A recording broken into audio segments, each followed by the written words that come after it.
when it comes to that of the offseason, I really feel like the Orlando Magic have been insanely busy. I really feel like they put a major emphasis on that of offense and playmaking with the acquisitions of guys like Desmond Bane, Tyus Jones. You draft Jase Richardson. Noah Penda feels like he's going to be a player for years to come for the Orlando Magic. So for you, seeing all the moves in which they've made in the offseason, just how would you grade it for the Orlando Magic?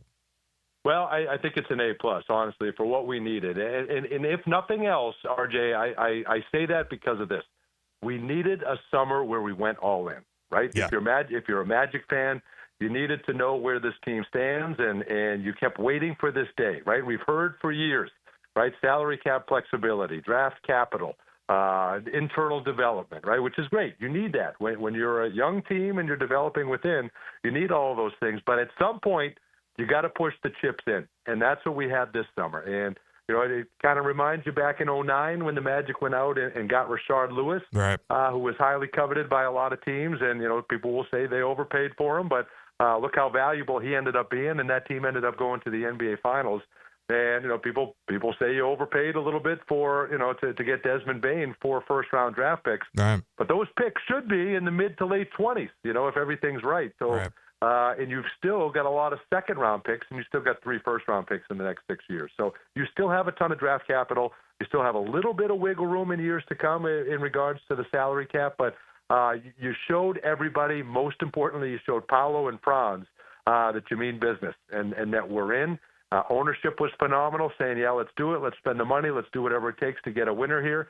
And now we got to see what it looks like on the floor. But you addressed the needs that you had. With that three-point shooting, which was huge. Now, speaking of Paolo Banchero, I understand he wasn't an off-season acquisition, but he is the face of your franchise. You give him the extension, and I feel it was important for so many reasons. One, you're keeping your star player for years to come, but also that Yes. core there of Paolo Banchero, Franz Wagner, Jalen Suggs, Wendell Carter Jr., also Desmond Bane. They're going to be around, and that's going to be a tough out for anybody in the East, and, I mean, even the NBA as a whole. Your thoughts on the Banchero extension and what kind of a treat are we in for next season when it comes to this young all-star? Well, we thought I just think it's huge. You know, obviously Magic fans get nervous, and fans in general just thinking, okay, we know what happened with Shaq, we know what happened with Dwight, we know what happened with Tracy McGrady, but right. Everybody's different. And still, even with that, you know, Dwight was here 9 years. You know, that's a heck of a run in one town. But knowing that he's here, you've got him. He's already played 3 years. You've got 1 more year on his rookie deal, so that'll be this upcoming season. And then the 5-year extension kicks in. And then after that, he's got an option for his 6th year. Right. You know, so we could be looking at 10 years by the time this thing is over and done with this contract, and that sets him up nicely for another one at the ripe old age of 29. Right. He'll be going into the next one. But he bought a house here in Orlando. He settled down. And I think, you know, he's committed to being in the gym. House that he bought has a basketball court in it, which is fantastic. Yeah. And he's, you know, so I think that shows the commitment to this area, to this community, that he wants to be here. And he's just wired differently, RJ. He's just a guy that he wants to win. And all the other stuff is great. And yes, obviously the security, the generational wealth, all of that is huge, and that comes with it. But what was he doing at the minutes after he signed that contract? He was back out on the practice court. Yeah. He was back out there getting shots up. And, you know, I would have celebrated a little differently, but that's good for him. Right. But that's good for him. He right. did the right thing. But that shows what he's about, and I think that's huge. So you've made the commitment to Paolo. You've made the commitment. You've given him everything you can possibly give him. And now you've gone out there and built a team around him. And I think that's huge. I think that just sends a message to Paolo that we're about the right things. We want you here as long as you're wearing an NBA uniform. We want it to be in Orlando, and we're gonna do whatever it takes to help you win.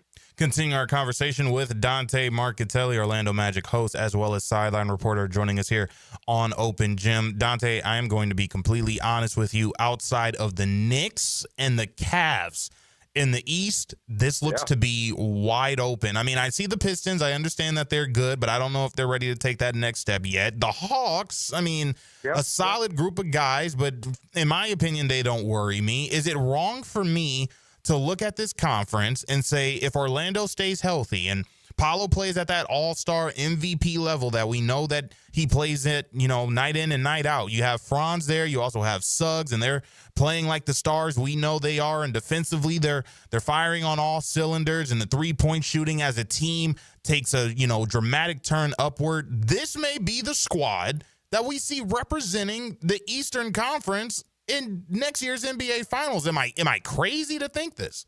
Don't fire me up, man. Don't fire me up. No, I don't think you're crazy at all. And I think we've seen that. If any indication, look at Indiana this past year. Right. Look at what they did. Look at the run that they got on. The other part of that, too, the other part of that equation is with all the injuries. Unfortunately, you hate to see it. Right. But with the injuries, I think the entire Eastern Conference landscape and the roadmap to the NBA Finals is completely changed, where anybody could be a surprise. Yes. I don't think it would surprise anybody to get to the NBA. It wouldn't surprise you if Atlanta was there. It wouldn't surprise you if the Knicks are there. Right. The Cavs got to get there. If I'm in Cleveland, I'm thinking, well, this has got to be the year now, right? Because they've just fizzled out the last couple of years. So I think you got a lot of teams saying this is the time. We've got to get in there. Who knows what Milwaukee looks like and all those things. So, no, I don't think you're crazy at all. You're looking at 2 years ago where you were the fifth seed. You were one game out of fourth. Right. You were healthy. And listen, this is no knock on these guys, but you were starting Gary Harris. You were going to Joe Ingles with big minutes off the bench, and we love those guys. But now you have significantly upgraded with the addition of Desmond Bane, Tyus Jones. Let's not forget about Tyus Jones. One of the best players in the NBA protecting the basketball the last 7 years, and one of the best corner three-point shooters in the NBA, and one of the best shooters just in general at the point guard position. So you've got another playmaker, which you sorely lacked. And there's a major competition for minutes where these guys are going to continue to push each other. But you said it, the major thing is going to be health. This team has been snake-bitten with injuries. You don't know when Mo Wagner will be ready. Right. Hopefully shortly after training camp, and he can come back there and play and be the Mo of old. That was huge bringing him back as well. But if everything goes well, you stay healthy. No, there is absolutely no reason this team can't come out of the East. Speaking of Mo Wagner, you touched on it a little bit, but I did want to ask you, just how important was it for the Orlando Magic to bring him back? Oh, I think it was huge. And it was a team-friendly deal, and I think it's because of the injury, and I think it's because, there's a lot of teams, that look and say, okay, well, we don't know when he'll be ready. We don't know what capacity he'll be at. So let's kind of see how he does this year. And I think there'll be a lot of major bidders for him next year. Hopefully the Magic are able to bring him back. Right. But at least you're able to have him back this year. And you keep that consistency, that core. He was a guy that was brought in to start this whole thing. He's one of the longest tenured guys here. Now that Cole Anthony has moved on and part of that deal, and we love Cole, but he sets the culture, RJ. He's a walking bucket, so he gets in. Coach Mosley always says Mo steps on the floor in the morning, walking out of bed, and he's got 10 points. That's what he's become. Right. He's had a career year, 12 points a game. He was our best three-point shooter percentage-wise when he got hurt. He was at 36%. Right. Now, unfortunately, 36% was the best percentage, but it was his. Right. So I think that's the thing. So he's shown that he can knock down the three. He's an irritant. He's an agitator. He gets on you. He always hustles. He gives you everything he's got, and I can count several games that we would have lost had we not had the energy from Mo Wagner to get us back in the game or to help us win it. So he just brings not only the intangibles, the stuff that you want from a teammate, but he's a bona fide scorer in this league, and he's a great rebounder. He's become a much better defender, and this is a guy that's he's become a force in this league, and we're lucky to have him back. And now the pieces are coming together here for a big run, but he's a big part of it. Continuing our conversation with Dante Marchitelli of the Orlando Magic, joining us here on Open Gym. Speaking of Mo, you also have to talk about his brother in Franz. When you talk about Mo being a walking bucket, my goodness, Franz is an absolute flamethrower. But he and Suggs both coming back next season, along with Paolo Banchero. But when you speak to, those two guys outside of Banchero, when it comes to Franz Wagner and Jalen Suggs, what type of a year are you expecting from both of them individually going into next season? Well, I think Franz will tell you got to be more consistent from three. I think he was around 29% last year, and that's not where he wants to be. And he's much more capable of being in the mid-30s, the NBA league average. But he improved his scoring mark. You think about it. Him and Paolo, that's the only duo to average 20 points a game in Magic history aside from Shaq and Penny, right? So That's what we're talking about. That's the kind of duo, the kind of star power that we have now with Franz and Paolo. But I think he'll want to work more consistently on that. That three-point shot was huge. He'll tell you he needs to rebound more, but he did a great job rebounding the basketball. He's a great job facilitating, finding guys. He's a very underrated defender. Which is huge. This team is defense first, and he is a very, very underrated defensive player, one of the better defenders on this team. So he's the total package, and he at 6'10" to handle the basketball, to survey the court, while he's either able to get to the rim and finish or find a teammate. The thing that blows my mind is everybody knows he wants to get in the paint and finish. Everybody knows it's coming, and nobody can stop it. Can't stop it. It's right. It's amazing to me. We remember Hito Turkoglu kind of had that ability. Yeah. And he could score, but the way he does it, unorthodox, left hand, right hand, finish in the tall trees, and everything that he brings, he just, I think if he can extend that a little bit, I think that's going to be huge. Now think about this, guys, because he's got the ability to get to the basket, and this is when you're 29th in three-point percentage, right? 29th and 30 every year he's been in the NBA. Right. So now you add Desmond Bane, 40%. You add Tyus Jones, 40%. Jase Richardson, 40% in college. Now he's got that 6 inches that he needs, where the defender can't leave those guys out on the perimeter. And now that's 6 inches that he's got to maneuver and get to the basket. I'm telling you, it's going to be scary watching Paolo and Franz navigate the paint, knowing that defenders can't leave those guys out there on the paint. Then if they do, they'll kick it out and knock down threes. So it's a nightmare scenario for opposing defenses. But Paolo and Franz are going to have the ball in their hands the majority of the time, and we see the decision-making. They're much better protecting the basketball than they were when they first got here. But I think that'll be the big thing. If he can knock down a consistent three, and he'll tell you, like I said, work a little bit more on that rebounding. But he's already there. He'd have been an all-star this year if he hadn't gotten hurt. Now, when it comes to, you can't finish the big three without Jalen Suggs. Just how excited do you think the team is to have him back? Clean bill of health, and it really feels like he is the energizer for that team. He's the heartbeat and the soul of that ball club. Just what does it mean to have Jalen Suggs back out there on the floor next season? What kind of impact he's going to make? What's interesting is you're right, and we hear he's the heart and soul of that team, and we knew it and we felt it and we believed it, but boy, did it materialize when we saw it last year. I don't think we knew to the extent that he was the heart and soul of that team. Obviously, Mo does that for you off the bench, but Jalen does it for you night in and night out, every possession. I mean, he's attacking somebody. That he has become one of the best defensive guards in the NBA. So you've got that defensive presence. You've got that dog mentality that he brings out there, not to mention, he was one of our best three-point shooters. But I think the way he sees the floor, I think he's become a much better facilitator. I don't know that that's ever going to be a huge strength of his, coming in and setting up and and being a true point guard, so to speak. But as far as playing kind of the lead guard position, which the NBA has morphed to now, he's as good as any because he's explosive. He can attack the basket. He can finish. He gets to the free throw line a lot, which is huge. He's become a great free throw shooter. And he's just almost automatic on some nights with that three-point shot. Yeah. And he is going to absolutely harass the best player on the other team. And you just can't put a price on that. So I think that's huge. So yeah, you've got your core four. Those are your guys now moving forward, and now you just got to keep them all on the floor. We heard from him yesterday during Summer League, and he's feeling good. He's in the gym. He's getting close to 100%. So all of that is huge, and now we got to see what it looks like. And here's the thing too, and you hate to lose anybody, with the trade of Cole Anthony, the trade of Kentavious Caldwell-Pope. Right. We get to know these guys, and we really cheer for them.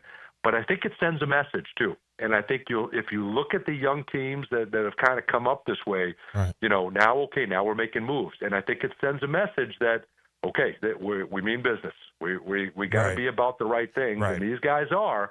But I think it just adds another sense of urgency that we've really got to come together because, this is we've gone all in, and I think he certainly understands that. Continuing our conversation with Dante Marchitelli, Orlando Magic host, as well as sideline reporter for the team, also the host of Magic Insiders on 96.9 The Game in Orlando, joining us here on 1010XL and 92.5 FM. Before I get into the rookies and what you think of them, anytime I think of Cole Anthony, I'm always thinking about you because you did so many great interviews with him on the sideline and, had so many great quotables with you while you were asking him questions. Just, the understanding and the thought process that he's not here anymore. And I understand it's because the Magic are going all in, but just your feelings on the tenure of Cole Anthony and what he meant to the ball club. Oh, it's going to be hard not having him there. He was just a breath of fresh air. He really struggled last year, trying to put it all together. There was a lot that he was battling, and, there were times he couldn't hold on to the basketball. He'd be the first one to tell you, just the shot wasn't there a lot of times. Turnovers were there, but a lot of times it was there. And when he was on, there's nothing like Cole Anthony when he's on a heater. Yeah. When he's got it going. I mean, it was as fun as anything, and he's a walk-off Hall of Famer. As far as I'm concerned, right. Because that's what you want. That's what that position was supposed to be. The walk-off interview with a guy like that. Yeah. Just a guy that just understands. I've got a couple of seconds to make an impact, and I'm going to tell you what I think. I'm going to be real with you, and we're gonna have a ton of energy, and we're going to get after it. But he was always a breath of fresh air in the locker room, whether he was playing well or not. It didn't affect his attitude. It didn't affect how he was in the locker room. He's a guy that, everybody joked with and that he joked, he'd throw jokes back at them. He's a great rapport. Him and Goga in a locker room is a sight to behold. Those two going at each other, and it was with Joe Ingles the year before that. Yeah. So he's kind of that glue guy, and it's going to be interesting without him. Somebody else is going to have to emerge, and there are several candidates that can do that, but that's a big voice. That's a big piece of the locker room that's not going to be there, but they'll adjust and they'll get used to it. But you love that about Cole. That he led the walkout. So you got to say, other than Jonathan Isaac, he was the second most tenured guy there. Yeah, was Cole Anthony, right? So he was the guy that would bring him out of the locker room before the game. He'd lead the huddle before they get the introductions, and everything was Cole, which was awesome. And even which to me spoke volumes, because some nights he didn't play, he was out of the rotation, and he was still the guy that they looked to kind of lead them in all those areas. And I thought that spoke volumes about him. So he had I have a ton of respect, as much as anyone, for Cole Anthony, because of the kind of person that he is, how hard he works, and how much he wants it. There's guys that you don't know if they have an off night, if it really bothered them or not. If he had an off night, he felt he let the team down. And I'll tell you what, you go to bat, you go to war with a guy like that any night. Absolutely. Final one before we let you go. I mean, talking about these Orlando Magic rookies and Jase Richardson and Noah Penda. I mean, you got a chance to meet them in Orlando. We've seen them in the summer league, and I'm excited for both of these guys. From what I've been able to see from them in summer league, it looks like those are going to be great locker room guys. They'll continue to grow and develop as players. I understand going all in, they probably won't get enough time on the floor because of what the Orlando Magic are looking to accomplish. But just what have been your thoughts on those two young men being brought into the fold of the Orlando Magic? Well, first of all, very impressive youngsters, as far as the way they present themselves, the way they think about the game, the way they connected with the media and when they were down here, and the way they seemingly are about all the right things. I think the size of Noah Penda is what really sticks out. And I think that's who there were a lot of mock drafts that had him going as early as 21, 22, and for the Magic to get him at 32, they felt that was a steal, for a guy with that size, that athleticism, that quickness, the length, everything that they covered on the defensive end. So you get a guy that understands. So he understands what his game is. He doesn't want to go out there and be the leading scorer, kind of like Jonathan Isaac. He wants to muck things up for the opposing team. He wants to be one of the best defensive players in this game. And I think that's huge. There's a place for that on this team. Well, he'll get his number called at some point during the season, and we'll see what he's made of. And then Jase Richardson, just terrific pedigree, right? Obviously, his father was an NBA player. Yeah. He was a couple of years here in Orlando, and you get a guy that can flat out shoot the rock. And I think what we've seen in Summer League in a couple of games anyway is an explosive athlete, even though he's undersized, and he can get muscled around, and he finds a way to keep his dribble alive, and he can still get around opposing defenses and get to the basket. So I think you've got a guy that is known for his shooting, 41% at Michigan State, but he can also finish. He can also get in the paint and has a mid-range game. And he also is pretty pesky on the defensive end, right? So you've got a guy, now you've got him, you've got what becomes of Tristan Da Silva, coming into this year as well. Right. And Goga, how many minutes does Goga Batadze get? So all of a sudden you're deep. You've got some depth on this roster. But I think, it's a great situation for Jase and Noah to be in because, bar injuries, they're not going to have to carry an extensive load going into it. They're going to be able to observe. They're going to be able to pick their spots, and then when their number's called, we'll see what they're made of, and I don't doubt that they'll rise to the occasion. So it's a great spot for them to kind of learn before they get thrown into the mix. And I think when the time is right, then I think they'll certainly have a big role. So I think there's a lot of guys, big year for a lot of guys this year, trying to earn minutes in this rotation. And if I'm Jet Howard, if I'm Goga Batadze, if I'm Jonathan Isaac, if I'm these guys, I've got these youngsters pushing me to try to get in the rotation. So I think that's a good place to be in.